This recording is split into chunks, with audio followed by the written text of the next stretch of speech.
بسم الله الرحمن الرحیم. اللهم صل علی محمد و علی آل محمد كما صليت على ابراهیم و علی آل ابراهیم انك حمید مجید و بارک علی محمد و علی آل محمد كما باركت على ابراهیم و علی آل ابراهیم انك حمید مجید. سلام عرض میکنم خدمت همه شما خوبان، دوستداران برنامه سفره دل، همراهان همیشگی این برنامه. از الله متعال خواهانم هر کجا که هستید توفیقات روزافزون الله متعال قرین راهتان باد. الله رو سپاس از اینکه بار دیگر این فرصت در اختیار ما قرار گرفت تا به همراه همکاران عزیزم احمد جان و رفیع و جاوید و منیر احمد عزیز در خدمت شما خوبان و بزرگواران و سروران باشیم با یکی دیگر از برنامه‌های سفره دل. در ابتدا من به نمایندگی از شما بینندگان عزیز و همچنین از طرف خودم و همراهان عرض سلام دارم و ادب و احترام خدمت جناب دکتر نور محمد عمرای عزیز، کارشناس محترم برنامه. جناب دکتر عرض ادب و احترام. بنده هم عرض ادب و احترام و وقت بخیر دارم خدمت شما سلیمانی عزیز و خدمت تک تک دستاندرکاران شبکه جهانی وصال حق و از اینکه بر من منت گذاشتید و اجازه دادید در خدمت شما و بینندگان باشم کمال سپاس رو دارم. همچنین عرض ادب و سلام و وقت بخیر دارم خدمت تمامی بینندگان عزیزی که در این مسیر اصلاح جامعه و گشودن گره های خانواده ها ما رو همراهی میکنن و از همشون سپاس دارم و انشالله بتونیم در این جلسه هم مواردی که نیاز خانواده هاست و نیاز جامعه هست رو با هم داشته باشیم. در خدمت شما هست. انشالله خدمت از ماست. گرچه صدای شما در گوش بنده مقداری پایین بود ولی خب متوجه صحبت شما شدم. انشالله که احمد جان تقویت خواهد کرد صدا رو. بینندگان عزیزی که همراه ما بودن در برنامه‌های گذشته، ما چند برنامه است درباره موضوع طلاق صحبت می‌کنیم و ابعادش و کم و کیفش و دید ما نسبت به این موضوع نه به خاطر تایید این موضوع است و حمایت از این موضوع کلا و حاشا. شاید عزیزانی در خلال چندین برنامه‌ای که ما تا به حال داشتیم همراه ما نبوده باشند، اوایل برنامه‌های طلاق علی الخصوص و صحبت‌هایی که در برنامه‌های گذشته شده، در خصوص برنامه گذشته درباره با موضوع طلاق موفق برای بعضی از عزیزان شبهه برانگیز شده و جای سوال داشته که چطور ما همچین عنوانی رو انتخاب کردیم، طلاق موفق، و گویی که داریم از این موضوع حمایت میکنیم و تشویق میکنیم. خدای نکرده عزیزان رو، کسانی که در زندگی دچار مشکل هستن، به طلاق. کلا به حاشا، هرگز قصد و نیت ما این نبوده. فقط هدف از مطرح کردن موضوع طلاق این بوده چون یک واقعیت تلخ موجود هست و ما با چشم پوشی از این موضوع نمیتونیم که منکر وجودش بشیم. اگر ما درباره طلاق صحبت نکنیم این معنی نیست که طلاق وجود نداره و نمیتونیم آنچه رو که ما مشاهده میکنیم در حقیقت در جامعه خود، اون زخم‌هایی که هست، مشکلاتی که هست و مصیبت‌هایی که حاصل میشه در موضوع طلاق رو نادیده بگیریم. درباره طلاق با شما عزیزان صحبت کردیم، دیدگاه دین مبین اسلام رو درباره طلاق مطرح کردیم، آیات وارده در این موضوع رو، آنچه که قرآن کریم در این بار صحبت کرده و اهمیتی که این موضوع داشته و تا جایی که قرآن کریم یک سوره رو به عنوان طلاق نامگذاری کرده در حالی که ما سوره به اسم ازدواج یا نکاح در قرآن کریم نداریم و موضوع اهمیت پروسه طلاق رو مطرح کردیم و اینکه طلاق به این سادگی ها هم نیست که همینجوری انسان با یک لحظه بتونه که طلاق رو اجرا بکنه و یک زمان بسیار طولانی نیاز هست در شرع مقدس اسلام برای طلاق و راهکارهای مختلف، راههای مختلف برای جلوگیری از طلاق، فرصتهای مختلف، مهلتهای متفاوت، تحریک احساسات درونی، تحریک خواسته های جسمی و جنسی. همه اینها در چارچوب خانواده و در چارچوب خانه در اون زمانی که فاصله بین طلاق اول و دوم و سوم هست، همه اینها در شرع مقدس اسلام دلالت به این داره که هرگز تشویق نمیکنه به طلاق دادن و هرگز حمایت نمیکنه که دوست داشته باشه این کار رو. اما واقعیتی که هست، به هر حال بعضی وقتا انسان برای حل یک مشکلی، برای برداشتن یک عضو ناسازگاری مجبور میشه که قطعی از بدن خودش رو هم قطع بکنه و طلاق چیزی شبیه همین هست. طلاق یک راه برون رفت از یک بنبست هست، یک مشکل است. وقتی که در زندگی واقعا به نتیجه میرسن دو نفر که دیگه نمیتونن با هم زندگی بکنن، به هر حال از اینکه این اون رو آزار بده و اون این رو آزار بده، الله تعالی هم همین رو میفرماید فامسکوهن بمعروف او سرحوهن بمعروف. نهایت این ناسازگاری، نهایت این طلاق عاطفی، نهایت این زندگی تلخ باید یک پایان تلخ باشه، خواهی نخواهی. بالاخره همون مثالی رو که بیان میکنن، میگن که یک پایان تلخ بهتر از یک تلخی بی پایان. و الله تعالی هم میفرماید وقتی که شما به این درجه رسیدید که نمیتونید با هم زندگی بکنید، اگر میخواید این زندگی رو ادامه بدید و داشته باشید، فامسکوهن بمعروف، باید با معروف، با احسان، با رعایت حقوق متقابل، با محبت، با همون تعابیر و اون صفاتی که درباره طلاق هست، باید اون درباره ازدواج هست و زندگی مشترک، باید اون مودت، باید اون رحمت، باید اون لباس تن بودن، همینا رعایت بشه. اگر نمیتونید، فامسکوهن بمعروف او سرحوهن بمعروف، یعنی اینکه ببینید که اونها رو آزادشون کنید، یعنی طلاق بدید و بگذارید هر کسی بره دنبال زندگی خودش و یتفرقا یغنی الله کل من سعته. و اگر واقعا به این درجه رسیدن که دیگه دیدن نمیشه، هیچ راهی وجود نداره، یک حکم از این برا آوردن، حکم از اون برا آوردن، مراحل مختلفی رو طی کردن و بحث موعظه هست، بحث ترک در خانه هست، هجرت هجر هست و بحث باز تنبیه هست و بعد از اون بحث حکمیت طرفین هست، بعد از اون مشورت هست، مهلت ها هست.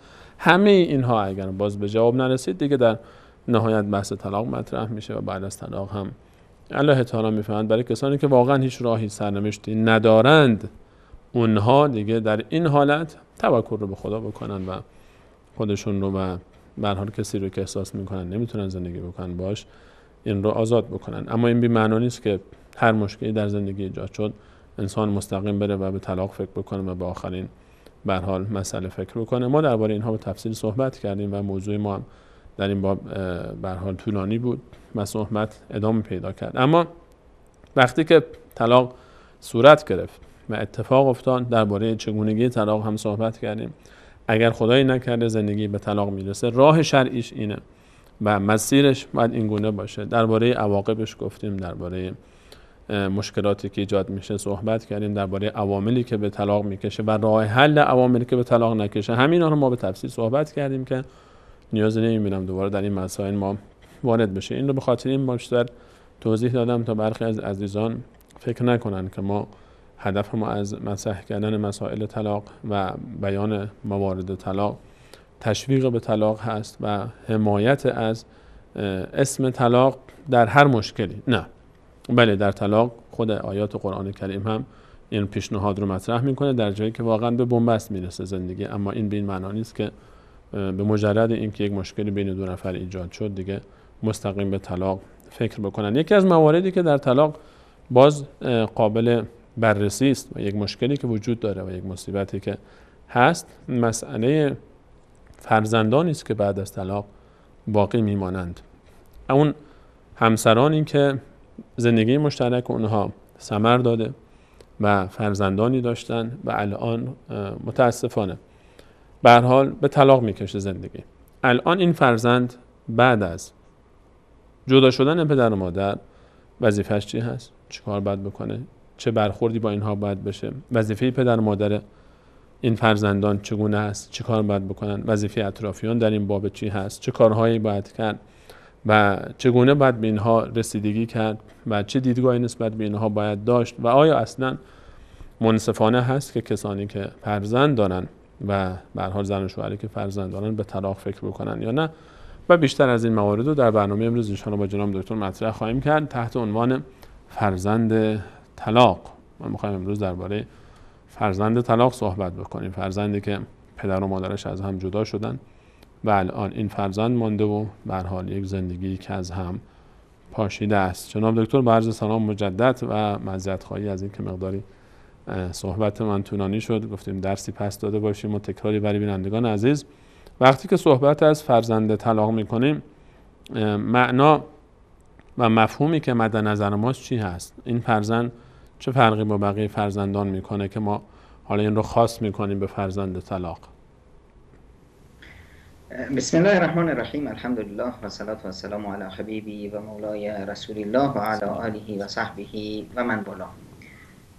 حقیقتش ما به اصطلاح در مسیر زندگی اومدیم با هم اتفاق کردیم که یک فضایی از محبت و مودت و رحمت و آسایش رو در خانواده به وجود بیاریم و یکی از اهداف این زندگی مشترک هم این بود که ثمرات این زندگی داشته باشه، که از جمله ثمرات این زندگی سعادت و خوشبختی فرزندان هستند که خودشون باز از نعمت‌های الهی هستند و از عوامل به اصطلاح تداوم زندگی مشترک و سعادت و خوشبختی در این زندگی. اما خب برخی و به اصطلاح موارد پیش میاد که اومدیم یک مرحله میرسیم که دیگه میفهمیم که ما جفت هم نیستیم، برای هم بافته نشدیم و باید از هم جدا بشیم. این حالتی که به اصطلاح آخرین مرحله است. حالا در بعضی موارد این مورد به اصطلاح به تأخیر میفته، برخی به اصطلاح گمان میکنند. اینی که از به اصطلاح باورهای نادرست خانواده هاست که در خانواده هایی که دچار درگیری هستند، دچار عدم انسجام درست هستند، میان میگن که توصیه اطرافیان است که اگر اینا بچه دار بشن به اصطلاح درست میشن، به خاطر وجود بچه هم که شده اینا با هم کنار میان. که این برداشت کاملا نادرست هست. وقتی که ما احساس میکنیم دو جفت با هم به اصطلاح تلاهم ندارن، نمیتونن در کنار هم باشن، همدیگر رو درک نمیکنن، بنا به مواردی اختیار درست انجام نگرفته بود. متاسفانه ما در اختیار همسر خیلی عجولانه برخورد میکنیم احیانا و احیانا طرفین به دلیل عدم صراحت خیلی نقش بازی میکنن. خب وقتی میان که به اصطلاح با واقعیت روبرو میشن میبینن که نه آقا، همه اینا که قبل از ازدواج بوده، در دوران خواستگاری بوده یا قبل از اون، همه فیلم بود. خب با هم نمیسازن. اگر همچنین مواردی بود، توصیه بر این است که باید به اصطلاح فرزنددار شدن رو به تعویق بندازن تا ببینن که واقعا با هم میتونن بسازند یا نه. در صورتی که به اصطلاح اومدند و اشتباهی شد، حالا با هم ساختند، بعد از 2 تا یا 3 تا بچه میان به اصطلاح به این مرحله میرسن که ما به بنبست رسیدیم و با هم از هم جدا میشیم. این موارد پیش میاد، در زندگی بشر پیش میاد، بعد از 5 فرزند هم پیش میاد، بیشتر و کمترش هم پیش میاد. مواردی به اصطلاح تدخلات خارجی، خیانت ها، نمیدونم موارد دیگه‌ای که در زندگی پیش میاد، خب این کوره گرم زندگی رو سرد میکنه و اینا به اصطلاح با هم جور نمیان. در هر موردی به هر حال رسیدن به این که ته کوشن. آیا مثلا بچه ها رو باید بذارن بهانه و به بهانه این که بچه ها در این خانواده بچه هست باید بسوزیم و بسازیم؟ این یه مرحله بسیار بزرگی از تفانی و خودگذشتگی میخواد که در این مرحله باید بچه ها مد نظر باشند و تربیت اونها. اگر میتونن خودشون رو کاملا فراموش کنن و در یک فضای به اصطلاح حتی ساختگی محبت و خانواده رو اداره کنن و بچه ها رو به اصطلاح تربیت کنن، خب یه موردی هست که نه این که از بچه ها مخفی خواهد موند و نه اینی که به اصطلاح باعث میشه که بچه ها رشد موفقی داشته باشند یا در فضای درستی به اصطلاح تربیت بشن. اما اگر نه، تو این فضا خروس جنگی بود و دعوا و مرافع بود و به سر و به هم دیگه بود، درگیری ها و جنجال و اینا بود و میخوان که به خاطر فرزندان به اصطلاح این محیط رو حفظ کنن، باز این یه تصور اشتباه دیگری است. یعنی میفرمایید که اگر همچین مشکلی هم بود به خاطر فرزند نباید منظور طلاق رو بیخیال بشن؟ نه، اصلا باید طلاق بگیرن. اصلا چرا که فرزندان در فضای آشوبدار خانواده، در فضایی که مشکل داره، در فضایی که دعوا و مرافع هست، در فضایی که توش نه مودتی هست، نه رحمتی هست، نه آسایشی هست، همش جنگ و دعوا و اتهام پرونی و نمیدونم این مسائل، خب بچه ضربه هایی که به بچه میخوره بیشتر است. اینجا بچه احساس میکنه که اصلا دیگران دارن به خاطر اون هم دیگر رو تحمل میکنند، اون به اصطلاح مانع از سعادت پدر و مادر و خیشان و خانواده هاست. همیشه بچه احساس میکنه که گناهکار هست، بچه احساس میکنه که در این به اصطلاح مسیر سنگ پای دیگران هست و حرکت سعادت و خوشبختی دیگران رو اون مانع شده. خب جناب دکتر، حالا ببخشید میکنم، حالا چه وقتی پدر و مادر باید، حالا در موضوعی وقتی که اختلافی پیش میاد، به هر حال یک سری مراحلی طی شده و الان به این نتیجه رسیدن که دیگه واقعا راه حلی وجود نداره و فرزندان هم هستن، الان آیا هیچ راهی برای کنار هم ماندن باقی نمیمونه که دیگه فقط حتما باید به طلاق فکر بکنند، یا نه هنوزم باز راههای دیگری هست؟ ببینید، در مرحله‌ای که ازدواج هست و خونه هست، فرزندان هم وجود دارن، پدر و مادر اومدن همه این مراحلی که باید طی بشه رو طی کردن. اومدن به اصطلاح پدر از سلطه و قدرتی که مدیریتی که در خانه داشت استفاده کرد. حالا اگر مادر مثلا سبب طلاق بود یا سرکشی بود، تنبیه هایی که به اصطلاح مورد نیاز بود انجام داد، دعوا و مرافعی که به اصطلاح در اتاق خواب بود و بچه ها خبر نداشتن، اینها رو هر چی کردن که حل بشه نتونستن. اومدن به اصطلاح خانواده ها تدخل کردن، دخالت خانواده ها هم بی نتیجه بود، همیشه که خواستن به هر حال به ته کوچه رسیدن که آقا هیچ راهی برای به اصطلاح بیرون رفت از این مأزق و از این مشکلی که ماش هستیم نیست. اومدن یک مرحله ای رو طی کردن که اون مرحله به اصطلاح طلاق اول بود که مرحله آتش بس بود که از هم جدا شدن و در زیر یک سقف همراه خانواده بچه هاشون زندگیشون رو ادامه دادن. 3 ماه رو به این صورت سپری کردن و این 3 ماه هم به اصطلاح مرحله‌ای بود که میتونستند آشتی کنن، میتونستند یک وارسی بکنن. این هم طی شد و به هیچ نتیجه ای نرسیدن. در این 3 ماه چیکار میکنن؟ بستر رو برای جدایی آماده میکنن. این 3 ماه اول طلاق در واقع یک آتش بس هست برای به اصطلاح رسیدن به خط پایان که آقا با هم ما یا به اصطلاح 2 تا زوج میشیم یا پدر و مادر میمونیم برای بچه هامون.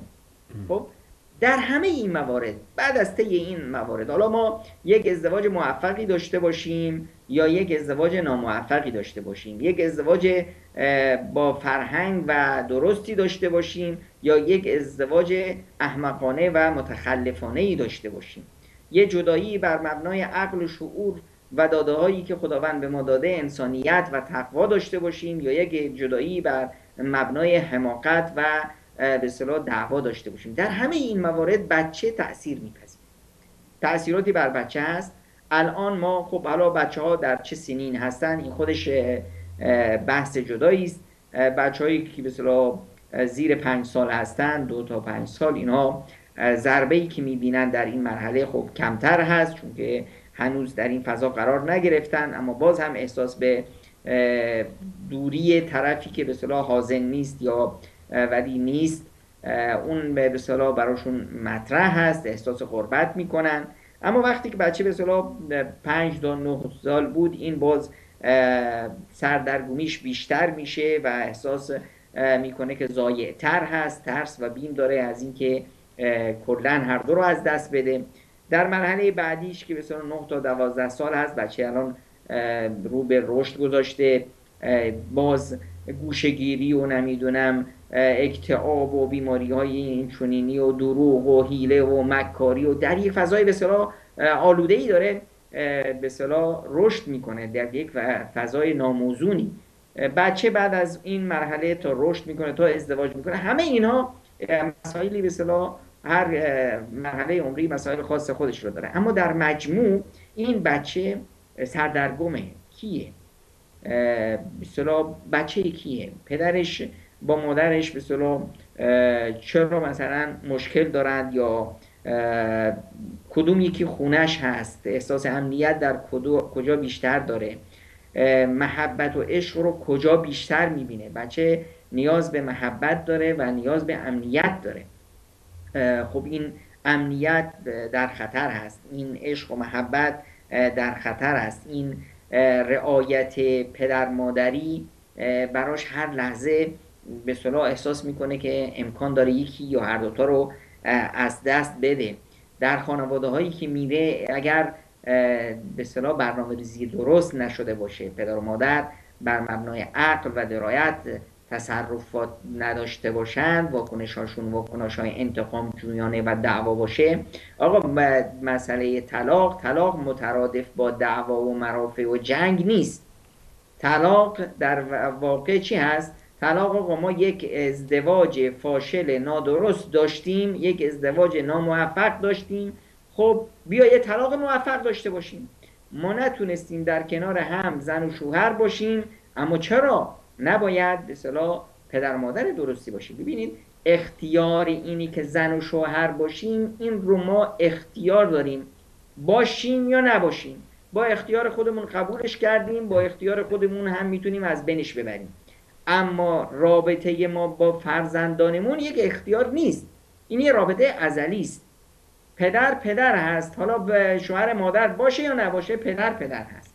مادر همچنین مادر هست، حالا تو محیط خانه باشه، همسر به اصطلاح پدر باشه یا نباشه، مادر هست. تا روز قیامت هم مادر هست. بعد از به اصطلاح برپایه قیامت پدر هست، مادر هست. یعنی که به اصطلاح رابطه اجتماعی به وجود اومده، یک نسبی به وجود اومده که این ناگسستنی هست. رابطه ازدواج برای ما قابل حل بود، میتونستیم از هم جدا بشیم، همونطور که به اختیار خودمون به هم نزدیک شدیم میتونستیم از هم جدا بشیم. اما این رابطه پدر و مادر بودن، این دیگه رابطه ازلی است و ما در مقابلش مسئول هستیم. رسول خدا صلی الله علیه و سلم فرمودند کفى بالمرء اثما ان یضیع من یعول. از بدترین و بزرگترین گناهانی که کافی است که به اصطلاح طرف رو دنیا و آخرتش رو خراب کنه و از بین ببره، اینه که اون شخصی که سرپرستی اون رو به عهده داره، اون کسی که مسئولیت اون رو به عهده داره، زیر دستش رو ضایع کنه و اون رو به اصطلاح از بین ببره یا حقش رو پایمال کنه. پس ما در یک به اصطلاح برهه‌ای هستیم که یک برهه بحران ساز هست.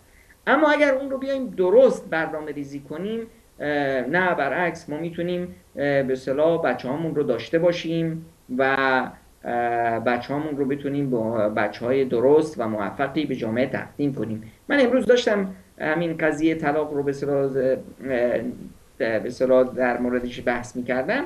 سری به سوره طلاق وقتی می‌زدم دیدم که سوره طلاق خیلی زیباست که روی قضیه تقوا خیلی به اصطلاح ترکیز داره. چند بار در سوره طلاق ما می‌بینیم که خداوند متعال به مسئله تقوا اشاره می‌فرمایند. در آیه مثلا در آیه که خداوند متعال می‌فرمایند و من یتق الله یجعل له مخرجا، آیه دوم، که آقا تقوای الهی پیشه کنید، خداوند براتون یک راهکاری میاره، یک به اصطلاح گشایشی میاره. و در آیه بعدیش و من یتق الله یجعل له من امره یسرا، اون کسی که تقوای الهی پیشه کنه، خداوند متعال یک راه رو براش آسون میکنه، مشکلات رو براش آسون میکنه. پس وقتی تقوای الهی مد نظر باشه و خانواده ها اون رو در به اصطلاح در زندگیشون پیاده کنن، این مسائل با وجود اینی که به مسائل بحران ساز هست و مشکل هست، اینها انشاءالله قابل مهار کرده شدن هست و به هر حال زندگی یک میدانی است برای خوشبختی که پدرم خوشبخت باشه، مادرم خوشبخت باشه، بچه‌ها هم خوشبخت باشن. این سه طرف که در این معادله قرار دارن همه باید خوشبخت باشن. و در قضیه طلاق پدر هم حقی داره، مادر هم حقی داره، اما حق بچه‌ها در این میدان بیشتر هست و چه پدر چه مادر مسئولیتشون به اصطلاح همچنان باقی است، نتونستن در زیر یک سقف این مسئولیت رو به نحو احسن ایفا کنن و در پی سعادت و خوشبختی خود و فرزندان هستن، حالا در این فضای به اصطلاح جدایی هم باید وظیفه خودشون رو به نحو احسن ادامه بدن. حالا جناب دکتر، قبل از این که به موضوع بحث بعد از طلاق و فرزندانی که بعد از طلاق موندن بپردازیم، من دوست دارم که به خاطر خلاصه کردن موضوع توصیه های شما عملی تر اگه بخوایم صحبت بکنیم، توصیه شما به کسانی که الان هنوز طلاق نگرفتن، فرزند دارن و میخوان طلاق بگیرن، الان برای این عزیزان به عنوان آخرین توصیه قبل از طلاق شما چه توصیه میکنید؟ ببینید، اگر ما به این مسئله رسیدیم که طلاق حتمی است و هیچ راهی برای موندن نیست، عقلای فامیل هم در این میان به اصطلاح اومدند و به همین به اصطلاح نتیجه رسیدند.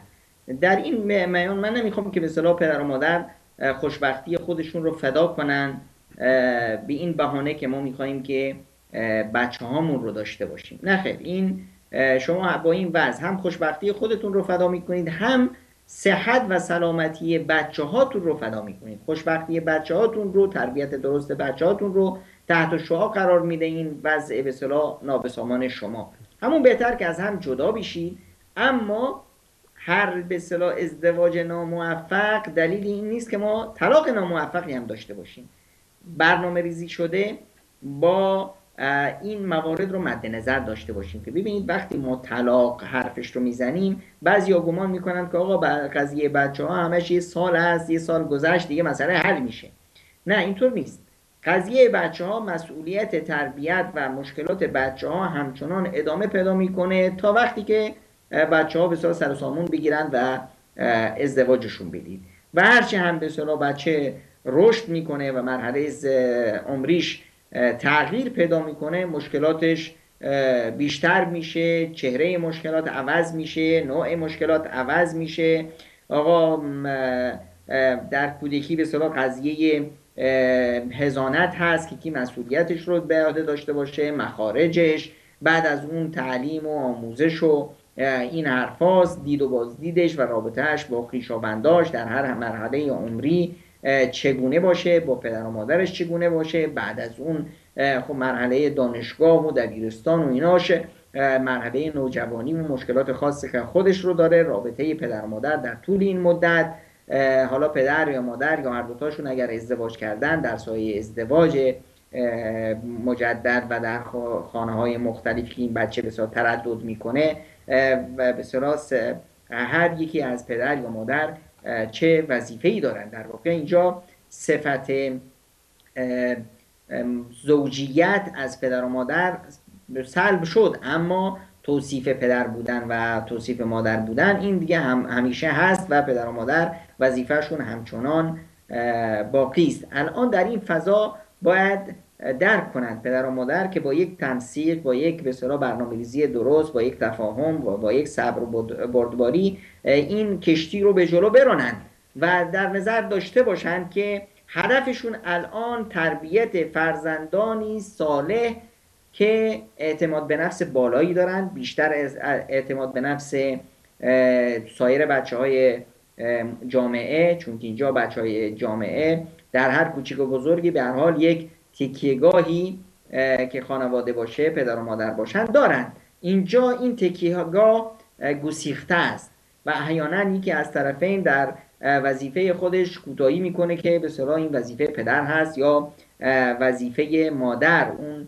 به اصطلاح این مسائل رو باید درک کنند که در این برهه از زمان پدر هم باید نقش پدری رو داشته باشه، هم نقش مادری، و در عین حال مادر هم نقش پدری رو بازی کنه و هم نقش مادری رو، که هر یکی از طرفین اگر در حق فرزند کوتاهی کرد، اگر خواست به اصطلاح در طرف دیگه به هر حال فشاری بیاره یا مثلا در موردی به اصطلاح کوتاهی کرد، در آن طرف دیگه باید این به اصطلاح قدرت رو داشته باشه، این سعی صدر رو داشته باشه که مسئولیت پذیر باشه، نه که این که به اصطلاح چون پدر کوتاهی کرد منم کوتاهی کنم.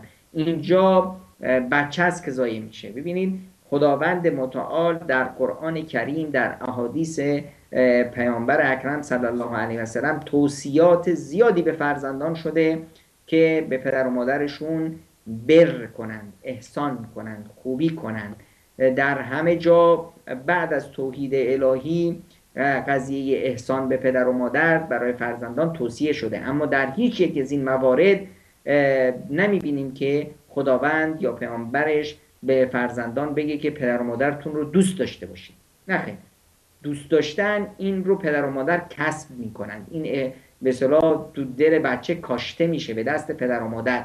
بله وظیفه بچه است که به پدر و مادرش خوبی کنه، احسان کنه، اما وظیفهش نیست که دوستشون داشته باشه. این پدر و مادرند که دوستی رو در قلب بچه میکنن با تصرفات خودشون. اینجا هر یکی از پدر و مادر در این خطر هستند که از قلب بچهشون بیرون بپرن با تصرفات خودشون، با کارهای ناشایست خودشون، با کوتاهی های خودشون. خاصتا در این بحران الان بچه در هر چه شما به اصطلاح بخواید این پاره رو به اصطلاح پینه دوزی کنید، باز هم این پاره است. یعنی یک بحرانی بچه باشه به اصطلاح یک جنجالی تو ذهنش هست که به اصطلاح یک پدر و مادری مثل سایر افراد یا سایر همکلاسی ها، سایر بچهای همسن و سالش نداره، یک خانواده مستقری نداره. ما در این مسائل رو مطرح میکنیم چون که اینا یک دردی از جامعه است و فرار کردن از این درد راه حل نیست. برای همین به پدر و مادر که همچنین حالتی دارند قبل از طلاق، این مرحله‌ای که به اصطلاح 3 ماهی که خداوند بهشون فرصت داده، در این 3 ماه بیشترین استفاده رو از این ببرند و اینی که بچه‌هاشون رو با مشکلاتی که در این خانواده هست آشنا کنند. بچه‌ها بذار که درک کنند که به اصطلاح در این خانواده مشکلی هست، پدر و مادر نمیتونن در کنار هم باشن، تفاهم برسن، اما نه اینکه به بچه‌ها احساس بدیم که اونا سبب مشکل هستن. نه خیر، سبب مشکل یه مشکلی هست، به هر حال حالا پدر هست یا مادر هست، هر دوتا سبب مشکل هستن و هر دوتا در قبال بچه به اصطلاح به هر حال کوتاهی کردن. حالا نخوام بگم جنایت کردن در حق بچه، هر گونه ایرادی که پدر یا مادر از همدیگر بگیرن جلوی بچه، خودشون گناهکار اول هستن. وقتی که شما میایید بگید که به اصطلاح مادرت سبب این مشکلات هست، مادرت چنین و چنان هست، یا به مادر میگه که پدر همه مشکلات از سر اون هست، اون باعث این رنج ما شده، ما قربانی هستیم، فلانی حرفا، در واقع مجرم اول خودش هست. تو بودی که این پدر رو انتخاب کردی، تو بودی که این مادر رو انتخاب کردی برای من. بچه که به اصطلاح نه پدر رو انتخاب کرد نه مادر رو، هر یکی از پدر و مادر همدیگر رو انتخاب کردند و الان به اصطلاح دعوا شده، از هم بیزار شدند، از هم به اصطلاح میخوان جدا بشن، این رو به اصطلاح میارن به رخ بچه بکشن. این یک به اصطلاح اشتباه بزرگی هست. اینه که باید به بچه بفهمونند که یک خانواده‌ای هست که در یک مشکلاتی هست، بچه هم در این فضای مشکلات هست و ازش حتی اگر در سنش همون به حدی که سنش اجازه میده باش یه نوع مشوره‌ای کنن که این به اصطلاح جدایی که صورت میگیره هیچ لطمه‌ای بر پدریت پدر نداره، هیچ لطمه‌ای بر مادریت مادر در حق اون نداره، امنیت اون همچنان محفوظ هست، رعایت اون همچنان برقرار هست، به اصطلاح محبت و عشق و عاطفه‌ای که به اصطلاح از پدر مادر بهش میرسه همچنان برقرار خواهد بود. تنها چیزی که اتفاق میفته اینه که پدر و مادر در یک سقف زندگی نخواهند کرد، از هم جدا خواهند شد و به بچه‌هامون هم اونا رو تربیت کنیم از همون مرحله قبل از جدایی که چگونه با محیط اطراف رابطه برقرار کنه، چگونه به اصطلاح بر عصبانیت خودش رو کنترل کنه تا در یک اضطراب و دوگانگی به سر نبره. وقتی که همسایه ها، خویشان، نمیدونم همکلاسی های خودش رو میبینه که اونا فضایشون غیر از فضای این هست، حتی پدر و مادر اونا رو آشنا کنن با خانواده هایی که طلاق درشون صورت گرفته، با بچه هایی که به اصطلاح پدر و مادرشون از هم جدا شدن، تا بچه احساس نکنه که اون به اصطلاح در این محیط جامعه تنها اون است که همچنین فشاری یا همچنین معضله‌ای براش به وجود اومده. نه، میبینه که نه بابا، تو این جامعه افراد دیگه‌ای هم هستن، این یکی از مسائلی هست که در جامعه رو میده و بچه‌هایی هستن که به اصطلاح در همچنین فضاهایی زندگی میکنن. این مسائل رو به اصطلاح به مد نظر داشته باشیم قبل از اینی که از هم جدا بشیم، قبل از اینی که به اصطلاح بچه ها رو با یک واقعیتی که هست، واقعیت به اصطلاح تلخ طلاق، با اون آشنا کنیم قبل از اینی که به اصطلاح مثل یک صدمه، مثل یک ضربه هولناک بر سر اونا بیاد. و در این حال این رو برنامه ریزی خودمون داشته باشیم که پدر همیشه پدر میمونه، مادر همیشه مادر میمونه. در مسیر تربیت فرزندان ما هم پدر رو نیاز داریم، هم مادر رو نیاز داریم. اینی که پدر سعی کنه فرزند رو مال خودش کنه، از مادرش بگیره، این یک اشتباه بزرگی هست و پدر خودش ضربه خواهد دید. اگر مادر سعی کنه به اصطلاح بچه رو از پدر بدزده، به اصطلاح یا بیگانه کنه از پدر و نشون بده که اون هست، بچه به هر حال رشد میکنه. امروز میشونه در یک فضای به اصطلاح عمری مشخصی بچه رو میشه گول زد، اما وقتی که بزرگتر شد، رشد کرد، میبینه که نه، پدر یه قربانی بود یا مادر یه قربانی بود، طرف من رو گول زد. اینجاست که بچه از طرفی که به اصطلاح گولش زده، از پدر یا مادری که به اصطلاح خواسته به نحوی از اون استفاده ابزاری بکنه، به هر حال محبتش کمتر میشه، عشق و علاقهش کمتر میشه. و اینی که به اصطلاح ما هدف الان اون چیزی که مد نظر پدر و مادر هست اینه که ما سعی کنیم فرزندانمون رو تربیت کنیم، نه اینی که فرزند رو به عنوان یک عصایی برای زدن طرف مقابل استفاده کنیم یا فرزند رو اسیر خود بکنیم به اصطلاح و بخوایم که بین پدر و فرزند یا بین مادر و فرزند یک نوع جدایی، دشمنی، نمیدونم کینه‌ای به وجود بیاریم. و به هر حال ما برای چه طلاق گرفتیم اصلا؟ مگه نبود که ما در فضای زندگی مشترک به این نتیجه رسیده بودیم که آقا ما در این فضا احساس خوشبختی و سعادت نمی کنیم؟ خب طلاق گرفتیم که این پایان این جنگ باشه. دیگه خیلی از حماقت هست که ما بخوایم یه جنگی رو پایان بدیم، یک درگیری رو از بین ببریم تا یه درگیری بزرگتری رو شروع کنیم. این دیگه یک اشتباه بسیار احمقانه ای هست که وقتی ما میخوایم که یه مسئله رو حل کنیم، آقا ما به این نتیجه رسیدیم که ما برای هم دیگه نیستیم و در این فضا نه من خوشبختم، نه طرف مقابل، نه فرزندان. حالا میخوایم که یک فضای دیگه ای به وجود بیاریم. ببینید در فضای خانواده یه حساسیت هایی به وجود میاد. مادر در قبال پدر یک حساسیت هایی داره، یک نمیدونم حسادت هایی داره، میخواد اون مال خودش باشه، نمیدونم نمیخواد کسای دیگه ای در این محیط دخالت بشن. پدر یک نوع به اصطلاح غیرتی داره، یک نوع نمیدونم. اما وقتی که طلاق صورت گرفت که این همه این حساسیت ها از بین میره. نه پدر در مقابل این زن اون احساسات قبلی رو داره و نه در مادر در مقابل این مرد براش مهم هست که به اصطلاح ازدواج کرد نکرد، نمیدونم نحوه رفت و آمدش، نحوه برخورد دیگران با اون چطوره، نه مادر هیچی که این حساسیت ها از بین میره. اما خب حالا که این حساسیت ها از بین رفت، همین مسائلی بود که اصلا مشکل ساز بود برای ما، قضیه به اصطلاح اتهام و سوء ظن و اینهایی که به اصطلاح باعث طلاق شد، الان این مسائل دیگه معنا نداره. طرف با کی رابطه داره، چطور برخورد میکنه، فلان، اینا معنا نداره. حالا اینا که معنا پیدا نکرد، حالا ما چرا دوستانه نیاییم این به اصطلاح فضایی رو به وجود بیاریم که یک فضایی باشه که در اون فرزندان به صورت درست تربیت بشن و هر یکی از ما اون وظیفه‌ای که داره رو به نحو احسن انجام بده. حتی اگر یکی کوتاهی کرد در ادای وظیفه اون دیگه، به هر حال اینجا بچه است که ملاک و به اصطلاح موفقیت بچه، تربیت بچه، ساختن این بچه است و هر یکی از ما به اصطلاح وظیفمون بعد از جدایی دو برابر هست. حالا اگر کسی وظیفهش رو به نحو احسن انجام داد، خب که به اصطلاح یک موفقیت رو ما شاهد خواهیم بود. اگر یکی کوتاهی کرد، طرف دوم باید این رو مد نظر داشته باشه که وظیفهش دو برابر اون وظیفه‌ای بود که در محیط خانواده بود. در محیط خانواده در کنار خودش یه تکیه‌گاهی داشت، یه پدری بود که وظیفه‌ای رو انجام میداد، حالا کوتاهی میکرد یا نمیکرد، به هر حال بود. مادر به اصطلاح وظیفه انجام میداد به نحو احسن یا به غیر. الان نه، الان دیگه هر یکی از این طرفین باید این رو احساس کنن، چون که من سبب بودم که این طلاق به وجود بیاد.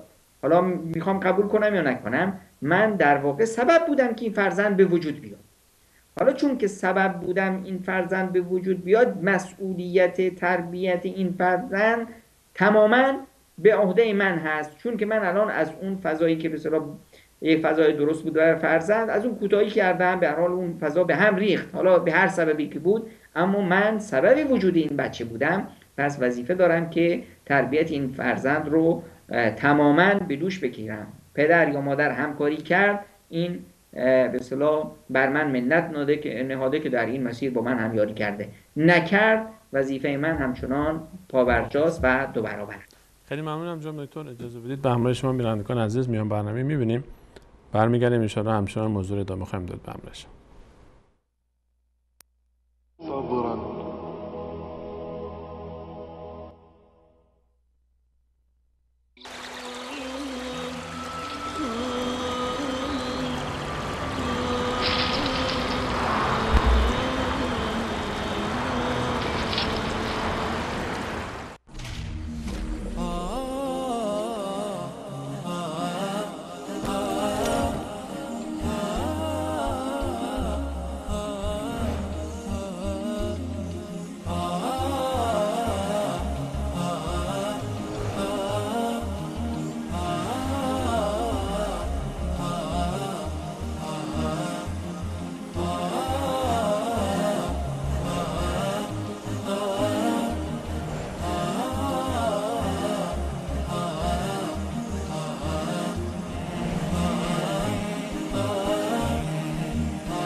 بله، سلام مجدد خدمت همه شما خوبان عزیزان. همچنان با شما هستیم با بررسی موضوع فرزند طلاق و آنچه که نیاز هست در این موضوع مد نظر باشه برای اون عزیزانی که خدای نکرده طلاق اتفاق افتاده در محیط خانه اونها، چه برای خود زن و شوهر و همسر و چه برای اطرافیان، حتی چه حالا پدر بزرگ، مادر بزرگ و خاله و دایی و عمه و عمو دیگرانی که دور بر هستن هم به هر حال بی تاثیر نیستن در این موضوع که در این باب هم ان شاءالله بیشتر صحبت خواهیم کرد. میتونید در موضوع برنامه با ما مشارکت بکنید از خلال راه‌های ارتباطی واتساپ، تلگرام و همچنین SMS و پیامگیر صوتی و حالا ان شاءالله اگر تلفنم فرصت داشتیم در پایان برنامه خطای تلفن رو هم برای شما عزیزان باز خواهیم کرد که موضوعات خودتون رو مطرح بکنید و ما در موضوع مشارکت بکنید، نظرات و پیشنهاداتتون رو و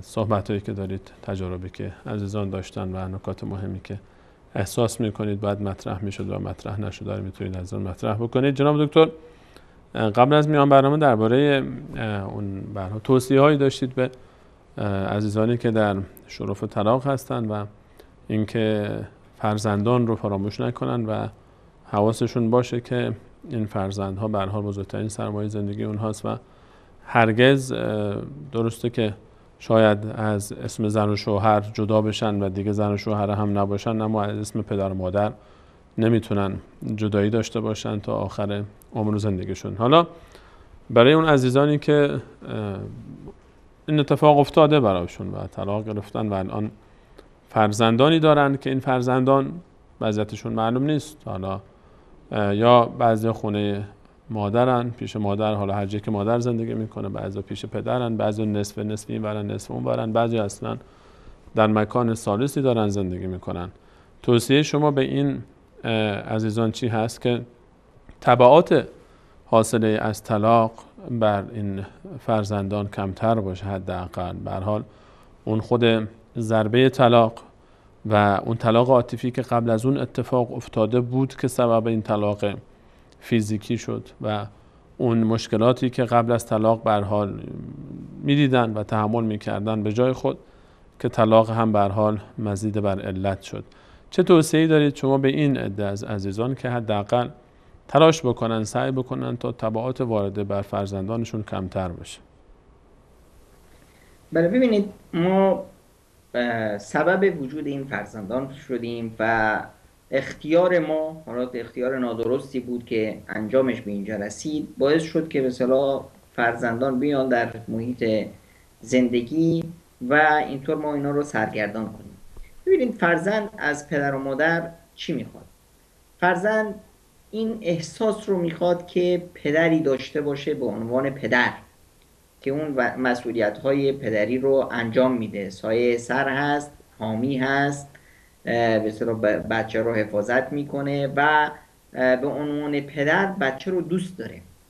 بچه رو دوست داره چون که پدرش هست. ببینید وظیفه یا رابطه فرزند با پدر، محبت فرزند به خاطر اینکه بچه منی، نه به خاطر اینکه به اصطلاح مادرت فلانی هست و من شوهر به اصطلاح مادرت هستم. نه خیر، رابطه فرزند با مادر این هست که مادر به فرزندش برسونه که دوستش داره چون که بچهش هست، چون که مادر این فرزند هست، نه اینکه چون که به اصطلاح همسر پدرش هست. وقتی که بچه به اصطلاح همچنین وضعی رو پذیرفت همچنین وضعی رو باش انس گرفت و دونست که به اصطلاح این باید در محیط خانواده این چنین باشه، حالا چه طلاقی صورت گرفته یا نگرفته، بچه پدر رو به عنوان پدر داره نه به عنوان شوهر مادر، و مادر رو به عنوان مادر داره نه به عنوان به اصطلاح زن پدر.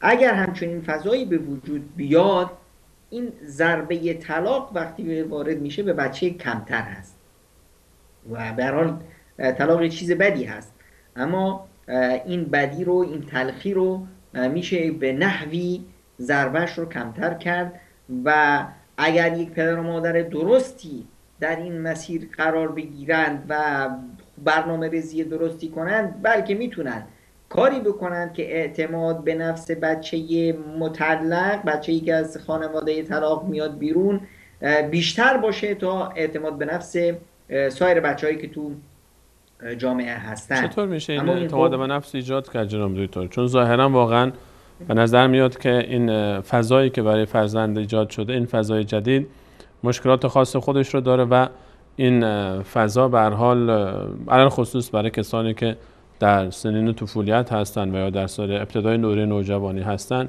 این فضا مشکلات و بار سختی‌های اونها رو بیشتر میکنه. حالا چطور میشه که این فضا رو به نحوی پیش برد که اعتماد اینها نه تنها از همسن و سالاشون کمتر نباشه بلکه بیشتر هم بشه؟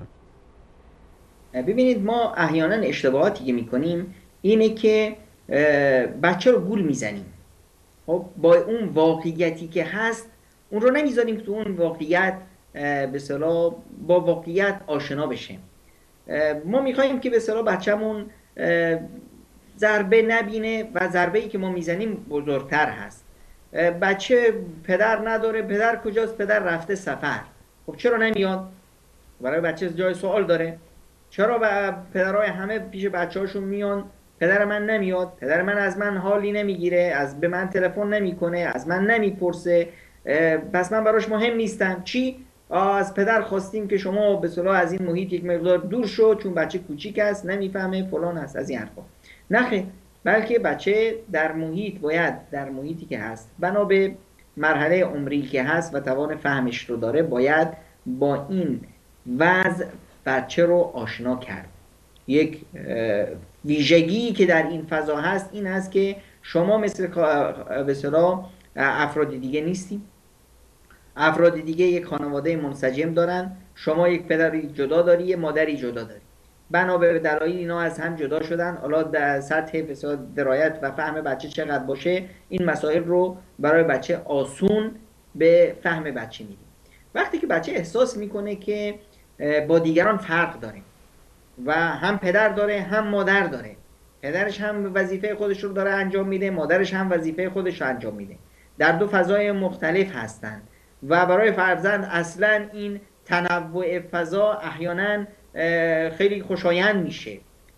رابطه پدر مادر یه رابطه عدوانی و جنگ و ستیز نیست. بچه هر وقت میخواد به پدرش برسه میرسه، هر وقت بخواد مادرش رو داشته باشه داره. خانواده ها هم با هم ساختن. ببینید ما در محیط خانواده ببین چقدر ظلم میکنیم. وقتی میخوایم که یک ازدواجی صورت بگیریم، خانواده ها با هم جمع هستند، خواستگاری آقا چطور با هم کنار بیاییم، چطور نمیدونم برنامه رو بذاریم، چطور و اما وقتی طلاق میشه، خانواده‌های ظلمی که میکنن، همین خانواده‌ای که به اصطلاح دور هم جمع میشدن برای خواستگاری و ازدواج، چرا دور هم جمع نمیشن؟ البته نه با شادی، با همون غمی که هست، که با یه واقعیتی که داره صورت میگیره و هیچ راه فراری از اون نیست، با این واقعیت چطور کنار بیاییم؟ چطور مثلا کاری بکنیم که ضربه ای که به بچه ها میاد از مسئله طلاق کمتر باشه؟ پدر و مادر از هم جدا شدن، فامیل ها چرا از هم جدا بشن؟ مادر بزرگ که موقعیتش رو از دست نداده، پدر بزرگ موقعیتش رو از دست نداده، عمه ها و خاله ها و عموها و دایی ها و نمیدونم اینا همه جای خودشون رو، مسئولیت خودشون رو دارن، جایگاه خودشون رو دارن. تنها چیزی که صورت گرفته اینه که یک پدر و مادر از زیر یک سقف منتقل شدن به دو تا خانه مختلف. خب چرا ما بیاییم این مسئله رو آنچنان بزرگش کنیم و بچه رو به اصطلاح با این واقعیت آشنا نکنیم، انس ندیم که بچه ضربه بیشتر ببینه؟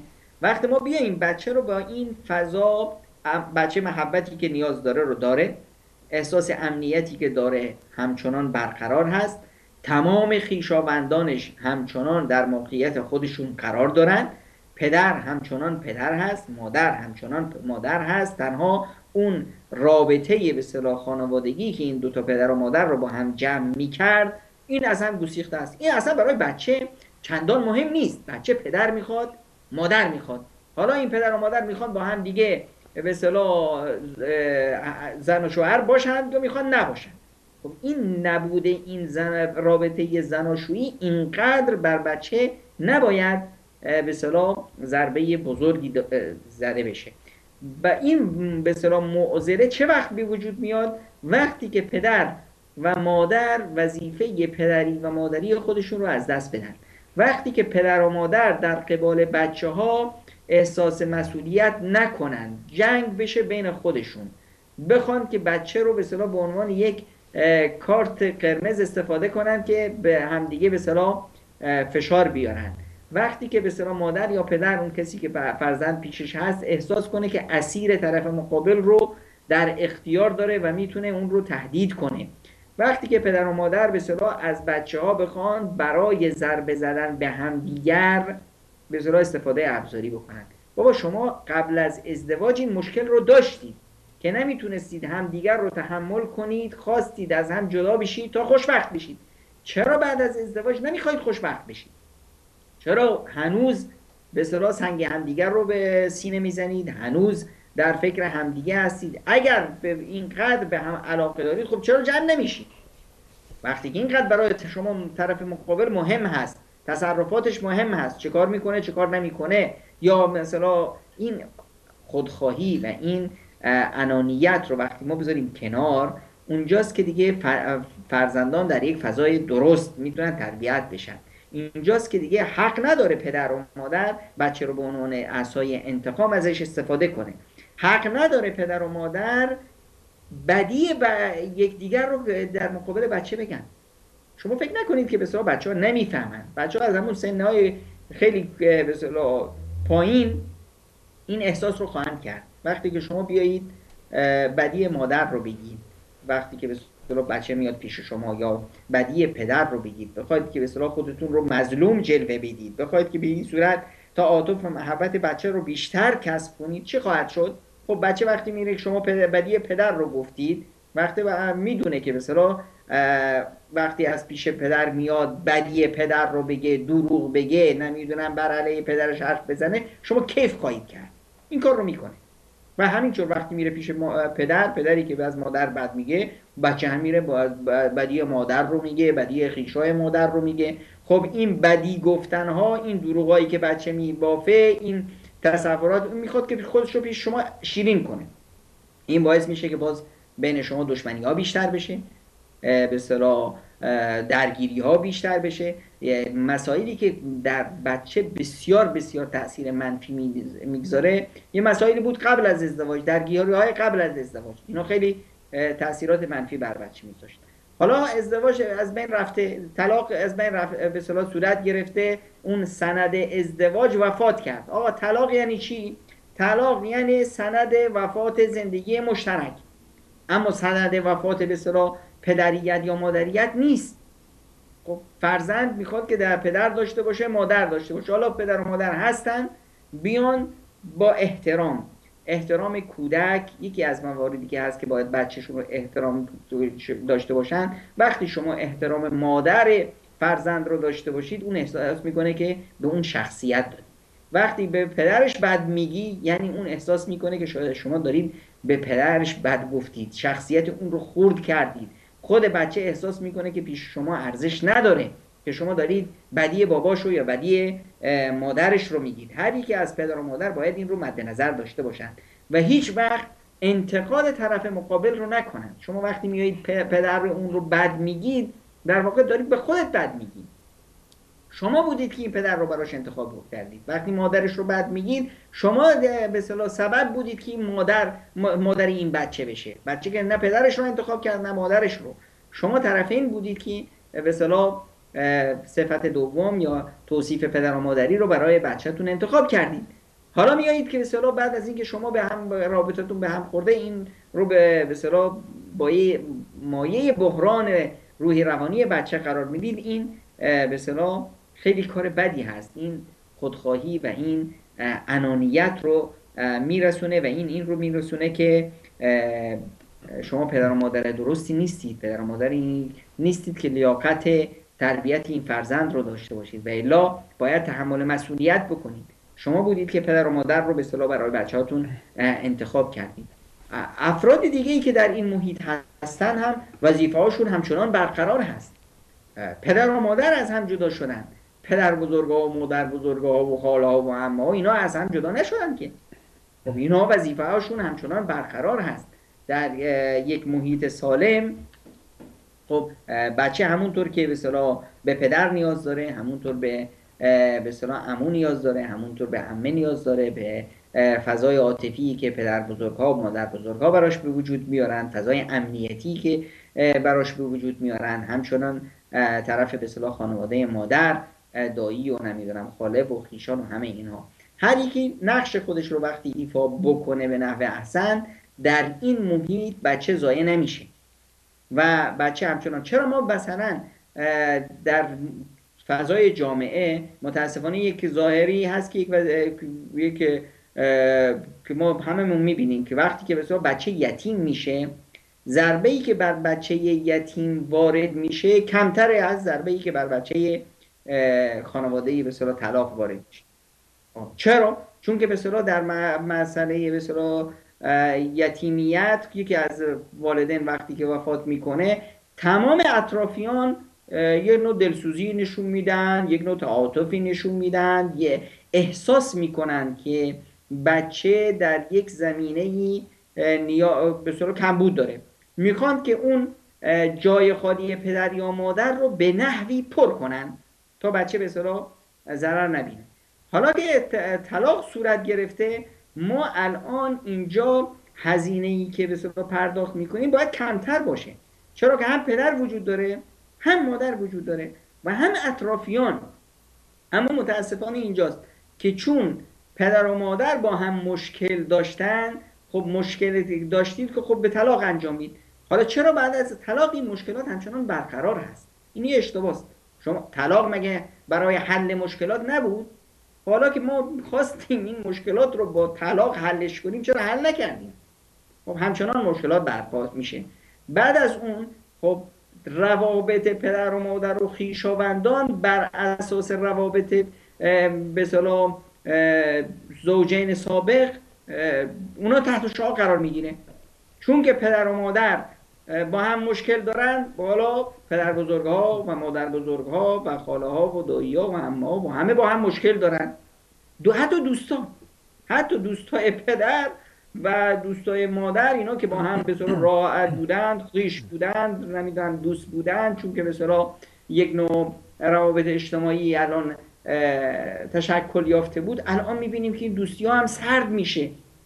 ما آقا دوست فلانی بودیم چون که به اصطلاح من از خویشای زن هستم، با این آقا دوست بودم، حالا که به اصطلاح این زن که به اصطلاح حالا شده به اصطلاح دختر عمه یا خاله دایی من بود، ازش جدا شده، الان من باش مشکل دارم. این یک برداشت کاملا منفی هست. وقتی که ما نمیتونیم یک زن و شوهر درست باشیم، این معناش این نیست که ما باید دشمن همدیگه باشیم. در بعد از طلاق رابطه درست ما از همدیگه جدا شدیم، بر همدیگه حرام شدیم، بیگانه شدیم، اما هنوز یک به اصطلاح یک فضای مشترکی داریم که این فرزندان هستند و در مقابل فرزندان ما وظیفه داریم. همونطور که پدر و مادر وظیفه دارن، باز اطرافیان و خیشان و جامعه وظیفه داره. متاسفانه جدایی اینها باعث میشه که به اصطلاح ما، چون که درک درستی از طلاق نداریم، طلاق یک راه حل هست، طلاق یک به اصطلاح حلی برای یک مشکل هست، نه یک مشکلی بعد از یک مشکل. این رو وقتی که ما مد نظر داشته باشیم و بتونیم این رو خوب درک کنیم، دیگه این پیامدهایی که طلاق بر خانواده ها داره، بر فرزند داره، به مراتب کمتر میشه و که به اصطلاح در این فضایی که اگر خوب مدیریت بشه از طرف پدر و مادر، ما میتونیم فرزندان سالمی و فرزندان درستی رو به جامعه تحویل بدیم. بیاری الله متعال. ممنونم جناب دکتر. میان برنامه به همراه شما بینندگان عزیز میبینیم، برمیگردیم ان شاءالله همچنان با شما خواهیم بود با ادامه برنامه. دعای برطرف شدن غم و غصه. رسول الله صلی الله علیه و آله و سلم خطاب به ابو امامه انصاری رضی الله عنه فرمودند: آیا سخنانی به تو یاد ندهم که اگر آن را بگویی الله غم و غصه ات را از بین میبرد و بدهکاری هایت پرداخت می شود؟ ابو امامه می فرماید: عرض کردم بله ای رسول الله. فرمودند: هنگام صبح و شامگاه این دعا را تکرار نما. اللهم إني أعوذ بك من الهم والحزن وأعوذ بك من العجز والكسل وأعوذ بك من الجبن والبخل وأعوذ بك من غلبة الدين وقهر الرجال.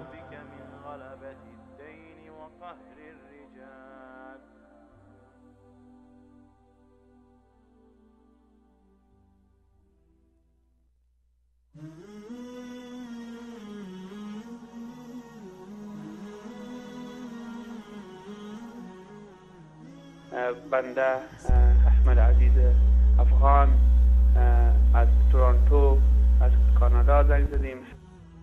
من مریم هستم از فرانسه. امیر حسین هستم از بلژیک. من از شهر جرمنی گپ میزنم.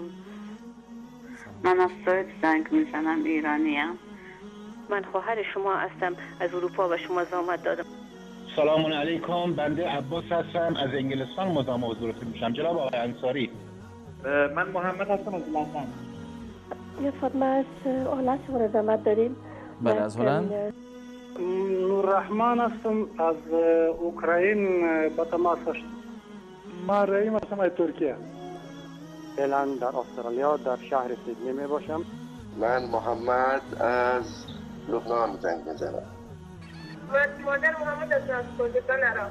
عبدالله هستم از آذربایجان. انا یوسف من لهواد. هاشمی هستم از ایران تماس میگیرم جناب انصاری.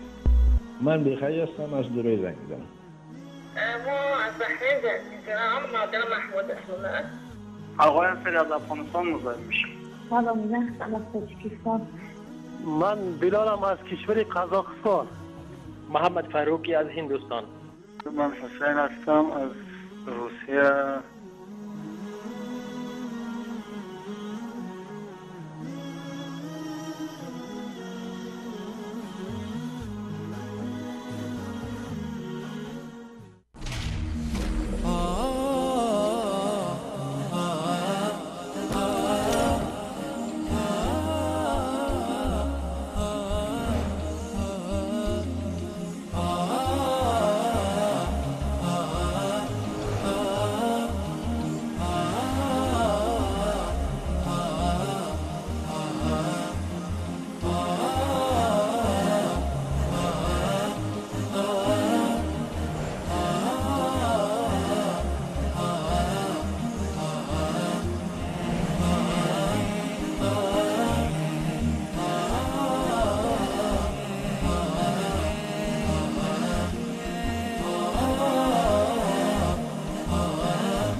بعد سلام مجدد خدمت شما خوبان عزیزان. میتونید با شماره‌ای که احمد جان برای شما از نیوز خواهد کرد تماس بگیرید. در موضوع برنامه اگر دوست داشتید مشارکت بکنید، نظر، پیشنهاد یا انتقاد و یا هر موضوع دیگری که در برنامه سفره دل مطرح شده اگر صحبتی دارید در خدمت شما خواهیم بود. جناب دکتر تا تماس بینندگان برقرار بشه و سوالاشو من به عنوان آخرین سوال در موضوع طلاق که این موضوع رو به همراه شما جمع بکنیم اجازه بدید این سوال رو بپرسم که زن و مردی که از هم طلاق گرفتن بعد از طلاق چگونه باید باشه رابطهشون با هم، چه برخوردی باید با هم داشته باشن؟ ببینید طلاق همونطور قبلا هم اشاره شد به اصطلاح پایان جنگ هست، پایان یک درگیری هست، پایان یک اختلاف هست. آغاز یک جنگ نیست، آغاز درگیری نیست، پایانش هست. و من با کسی میخوام یک شراکت داشته باشم، یک فروشگاه دارم، میتونم با دختر عموم هم شریک باشم. شراکت در یک کار لازمه این نیست که ما همدیگر رو دوست داشته باشیم. ما دوست نداشتیم، ما اومدیم به اصطلاح دیدیم که نه آقا من این خانم رو دوست ندارم، این خانم من رو دوست نداره، ما به نهایت هم رسیدیم و تموم شد. اما خب ما شریکیم، ما هنوز در به اصطلاح سرمایه گذاری روی فرزندانمون که یک فرزندان صالح و درستی به جامعه و برای خودمون بسازیم شریکیم. حالا در این شراکت هر یکی باید نقش خودش رو به نحو احسن ایفا کنه. ما داریم یک فروشگاه رو اداره میکنیم، یک به اصطلاح بازرگانی رو ما در هم شریکیم. حالا یکیمون کوتاهی کرد دیگری میاد جبران میکنه تا این تجارت شکست نخوره. ما الان در همچنین فضایی قرار داریم دیگه. اینی که یکی از ما بیاد به اصطلاح کارشکنی کنه خب ضررش به هر دومون میره. بچهای هر دو، بچه‌ای که ضایع میشن تنها بچهای پدر یا مادر نیستن، بچهای هر دو هستن. پس اینجاست که پدر و مادر باید خیلی خیلی ذکاوت به خرج بدن و هر کسی کوتاهی کرد در واقع اون بچه‌ها رو از دست داده. در قضیه رقابت قرار داریم، در رقابت به اینی که بچه‌های درستی بسازیم. درست است که احیانا چون بچه‌ها کوچیک هستن با یک نوع تعاطفی، با یک نوع نمیدونم مظلومیت گرایی ما بتونیم بچه رو به طرف خودمون تمایل بدیم، اما این بچه فردا بزرگ میشه و میدونه که گول خورده، میدونه که پدر یا مادر اون رو گول زده. اونجاست که به اصطلاح بچه رو از دست میدیم. باید این رو مد نظر داشته باشن هم پدرها و هم مادرها که الان یک نوع شراکت دارن در به اصطلاح تربیت فرزندان. محیط رو عوض کردن، فضا رو عوض کردن. فضای خانواده‌ای که محبت و رحمت و عطوفت و سلامتی و آسایش توش باشه الان وجود نداره. الان در این فضای جدید چطور به اصطلاح بتونن این سرمایه گذاری که کردن روی بچه ها این رو به ثمر برسونن، بدونن بهترین بچه های سالم و درستی رو به جامعه بدن.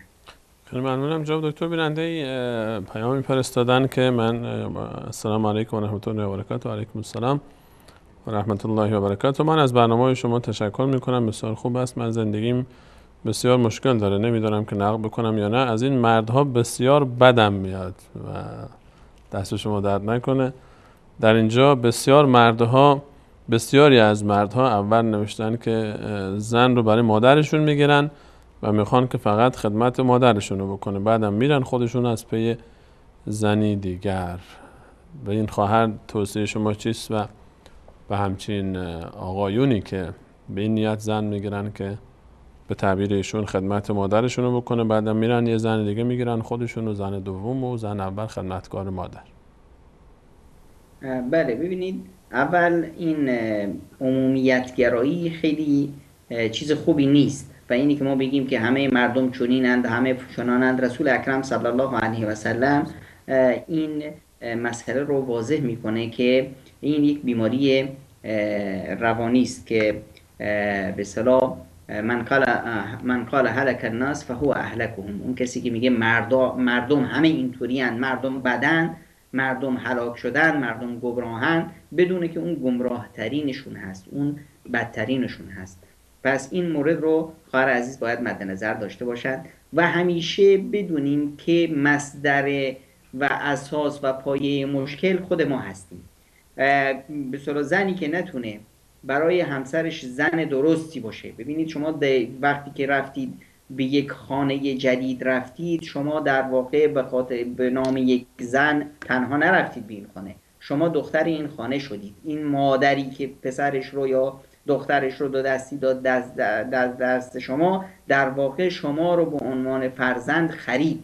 شما در این تا وقتی که احساس کنید شما دارید به مادر شوهرت خدمت میکنید، صداقت نخواهید داشت، موفقیت نخواهید داشت، احساس سعادت و خوشبختی نخواهید داشت. اما وقتی که احساس کنید دارید به مادرت خدمت میکنید، وقتی شوهرت احساس کنه که داره به مادرش که مادر شما باشه خدمت میکنه، احساس سعادت خواهد کرد، لذت خواهد بود. خواهر عزیز، از زندگیت لذت ببر. به این فرصتی که خداوند متعال داده تا خدمت خانواده‌ات رو بکنی، از این لذت ببر. اینی که شوهرت رفته یه زن دیگه گرفته، این غالباً به خاطر اینی بوده که تو نتونستی قلبش رو پر کنی، فضایش رو پر کنی.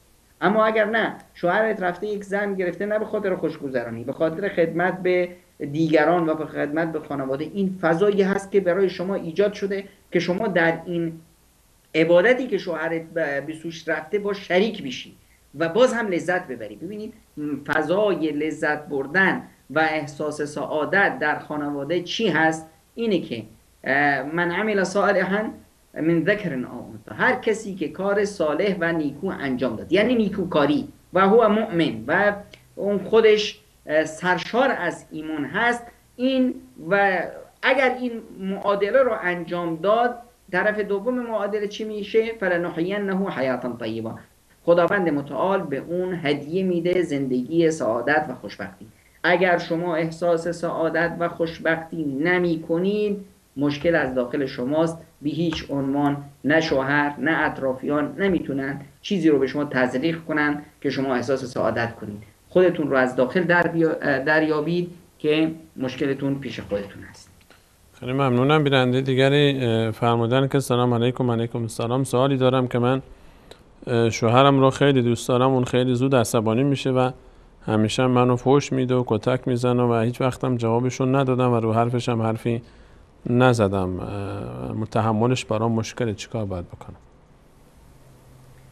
خیلی کار خوبی کردید خواهر بزرگوار. ببینید انسان ها مختلفن، انسان هایی هستن که ظرفیتشون پایین هست، زود از کوره در میرن. به هر حال شما این شوهر رو انتخاب کردید با همین ویژگی. وقتی که به اصطلاح ازدواج کردید این ویژگی رو داشت، این به اصطلاح بیماری رو داشت.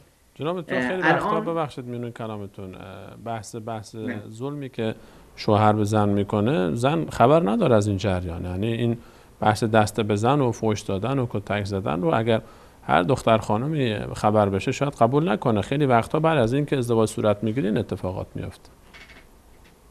ببینید وقتی که ما یکدیگر رو انتخاب کردیم، این به هر حال این بود. من رفتم این ماشینی خریدم، آقا این ماشینیه که بعدن حالا اول دقت نکردم فلان، این اشتباهی بود که من انجام دادم، بعدم فهمیدم که یک مشکلاتی داره. حالا این مشکلات داره، به خاطر این مشکلات نمیام این فضایی رو که خودم در ساختن اون سهیم بودم، حالا کوتاهی از من بود یا از خانواده‌ام بود، به هر حال این فضا به وجود اومد. نمیخوام به خاطر یک مشکلی که هست بیام به اصطلاح کل زندگی رو به هم بریزن. چه کار کنن؟ حالا من دو راه دارم. یا این مشکل قابل حل هست، این بیماری هست که من میتونم اون رو کنترل کنم. چطور کنترل کنم؟ خشم و عصبانیت وقتی که یه چیزی موروثی باشه به اصطلاح در افراد، به طبیعت انسانی باشه، این شما تنها میتونید با این طریقه کنترلش کنید تا حدودی اونی که بفهمونید به اصطلاح شوهرتون رو درک و شعورش رو بالا ببرید، با اینکه به اصطلاح عصبانیت چه مشکلاتی به بار بیاره، چه باعث میشه عقل انسان کار نکنه، باعث میشه تصرفاتی چون این کنه فلان کنه، راه رسمش رو بهش یاد بدید، فن و فوتش رو که خودش رو کنترل کنه، وضو بگیره، 2 رکعت نماز بخونه، بره دوش بگیره، بشینه، اینا رو کرد یا نه میخواد انجام بده. به هر حال یک مشکلی الان هست. حالا باید با این مشکل ساختن با این مشکل چی هست؟ شما رو خداوند متعال 2 تا گوش داده، یکی برای شنفتن بذارید، یکی رو برای بیرون می‌ریختن. فحش داد نشنیدی، نمیدونم بعد گفت. ببینید اگر شوهر شما روزانه 1000 بار هم به شما فحش بده، به شما با عرض پوزش از همه بینندگان به شما بگه الاغ، شما الاغ نخواهید شد. پس چرا این مسئله رو همینطور که تا الان تحمل کردید همینطور به اصطلاح پشت گوشتون نمیندازید؟ مسئله وقتی حاد میشه که شما احساس کنید که به شما توهین شده، از غرور شما شکسته شده. بابا غرور الان در زندگی زناشویی، غرور چه معنا داره؟ توهین چه معنا داره؟ وقتی که خودت تمامت رو بخشیدی به اون و اون همه چیزش رو با عصبانیتش بخشید به شما. حالا دیگه باید همدیگر رو تحمل کرد و سعی کنیم نه با نصیحت به اصطلاح مستقیم، با در فضایی به اصطلاح از محبت، عشق، در اینا سعی کنیم همدیگر رو اصلاح کنیم، همدیگر رو بسازیم به ترفندهای مختلف که ما گرفتن از نصیحت‌های افرادی که به اصطلاح حرفشون میره، همدیگر رو اصلاح کنیم، بسازیم. اما اینی که بیایم بگیم که به اصطلاح تا الان من تحمل کردم و از الان نمیتونم تحمل کنم، این یه نوع وسواس شیطانی هست که میخواد زندگی ما رو به هم بریزه. تا الان تحمل کردی، 1 سال تونستی تحمل کنی، میتونی 10 سال دیگه هم تحمل کنی. خیلی ممنونم. خواهر دیگری پیام میفرستادن که دوستی دارم و وقتی که ایشون کوچک بود به زور شوهرش دادن و شوهر ایشون در بحث فرزنددار شدن مشکل داشت و صاحب فرزند نشدن. الان این دوستم میگه که من با کسی آشنا شدم و دوست شدم و به شوهرم خیانت کردم و الان خیلی پشیمانم و ناراحتم و میخوام که خودکشی کنم به خاطر خیانتی که کردم. من هرچی بهش میگم گوش نمیکنه حرف من رو و من نمیدونم که چی باید بهش بگم. چه توصیه شما دارید به این خواهرمون و دوستش؟ عزیز جان، گناه رو با گناه بزرگتر یا با گناه دیگر نمیشه پاک کرد. راه پاک کردن گناه توبه است. وقتی خداوند متعال ستر و پوششش رو بر شما انداخت، خدا قادر بود که شما رو رسوا کنه و شما به اصطلاح شهره جهان بشید، مسخره همه بشید، آبرو حیثیتت بره. اما خداوند شما رو پوشون. الان فضای توبه است. اما اگر احساس میکنی که به اصطلاح به طرف خیانت کردی، عذاب وجدان تو رو راحت نمیذاره، آرام سعی کن از زندگی اون بری بیرون. اما اگر میتونی که به اصطلاح خودت رو اصلاح کنی و این پرده‌ای که خداوند بر تو انداخت و تو رو پوشون، این رو همچنان حفظ کنی، آرام به زندگی خودت ادامه بده و تنها مشکلت با خودت هست. مشکلت رو با خودت حل بکن. در طوری که به اصطلاح خودت میبینی فضایت چطوری هست. اگر میبینی که امکان پذیر نیست با این طرف به اصطلاح زندگیت رو ادامه بدی، آرام از زندگی اون بکش خودتو کنار، بدون اینکه آبروی حیثیت خودت رو ببری، بدون اینکه به اصطلاح اعتراف کنی که جنایتی در حقش کردی یا خیانتی در حقش کردی. اما اگر نه، میتونی که به اصطلاح رابطت رو با خدا درست کنی و توبه کنی، همچنان خاموش زندگیت رو ادامه بده و همیشه با خدا سعی کن که مثلا مشکلت رو حل کن. خیلی ممنونم جناب دکتر. ما به پایان وقت برنامه رسیدیم. معذرت خواهی میکنم از عزیزانی که پشت خط تلفن موندن. مشکل فنی داشتیم در بحث گرفتن تماس‌های شما عزیزان. انشاءالله که در برنامه بعدی صدای گرم شما رو هم خواهیم داشت. بیاری الله متعال اگر لقا و بقا مقدر بود. میتونید در خلال هفته در تمامی موضوعاتی که در طول چند سال از برنامه سفره دل مطرح شده با ما نظرات، پیشنهادات و انتقادات خودتون رو از راه مختلف در میان بگذارید، از طریق فیسبوک، از طریق واتساپ، از طریق تلگرام، از طریق SMS و پیامگیر صوتی و همین راهایی که میتونید. ایمیل بنده سلیمانی@صالحق.tv که انشاءالله احمد جان براتون زیرنویس خواهد کرد. و در پایان جناب دکتر صحبت پایانی شما رو میشنویم با بینندگان عزیز. در پایان فقط هدف این هست که ما میخواییم که گره خانواده‌هایی که مشکل دارند رو حل کنیم. حالا همه خانواده‌ها با ما همراه نیستند، عزیزانی که همراه هستند از طرف ما این سفارت رو و این همکاری رو داشته باشند که در گشودن گره های خانواده ها و عزیزانی که اطرافشون هستند با ما سهیم باشند و از این که ما رو در برنامه‌مون یاری میکنند کمال سپاس و تشکر رو از همه عزیزان داریم و از شمایی که همچنین فرصتی رو در اختیار بنده و بینندگان قرار میدید هم کمال سپاس و تشکر رو دارم. الله یارتون. الله یار و نگهدار شما هم باشه. من تشکر میکنم از طرف خودم و به نمایندگی از بینندگان عزیز از حضور شما در این برنامه و تشکر خاص در پایان از احمد جان کارگردان محترم برنامه، رفیع جان و جاوید جان و منیر احمد عزیز، جوانانی که خیلی دوستشون دارم و میدونم که شما هم مشتاق دیدار این عزیزان هستید. در پایان از همه شما هم که تا این لحظه برنامه خودتون یاری کردید تشکر میکنم. از الله متعال برای همه گذشتگان خودمون رحمت، بخشش و مغفرت رو خواهانیم و برای ما که در قید حیات هستیم تا آخرین لحظه حیات استقامت بر مسیر توحید رو. الله یار و نگهدارش.